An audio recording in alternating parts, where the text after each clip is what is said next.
Hello and welcome to this Prospect 365 CRM video where we'll be looking at creating contracts. To help you record contractual relationships with your customers, you can set contracts at division level. These contracts can help record information such as contract renewal dates and who the main contact is for that contract. A contract can have multiple iterations, however only a single iteration can be active at a time.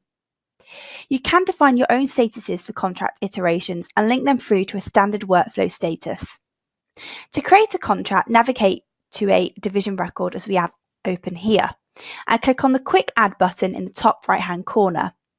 From this drop-down, you can choose the Contract option, and then we'll be able to start entering in information about our new contract. The description should describe the type of contract you are setting up for this customer.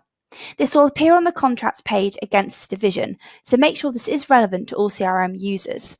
For example, annual contract.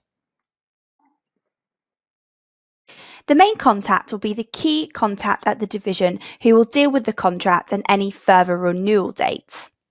To search for a particular contact record, click on the pencil icon and then search for the required contact. Once it has found it, you can then click on the select option there, and then your new contract will be linked to this main contact. If you give the customer a unique reference for the contract, then you can store this here. You can also search by this customer reference within the main global search. You can also search by the alternative reference within the main global search, so you can use this field to record an additional reference for your CRM users. The contract types are a predefined drop-down. This can be customized to your types of contracts. For example, you may have contract types such as telephone support, maintenance, or online support. I will select standard for this particular one. As mentioned earlier, you can define your own statuses for contract iterations and link them through to a standard workflow status. A typical status flow could be draft and then to active. These two dates featured here should specify when the contract should start and end.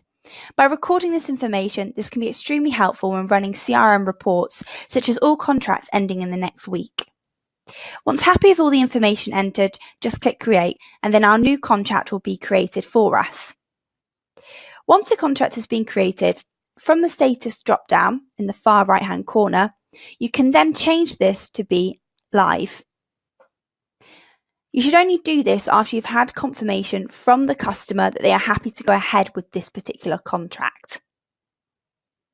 Once you have selected the status of active, you will then only be able to edit the contract by creating a new draft amendment.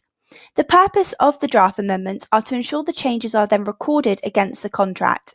Alternatively, if you needed to end the contract, then you can choose to deactivate, which will complete and end the contract.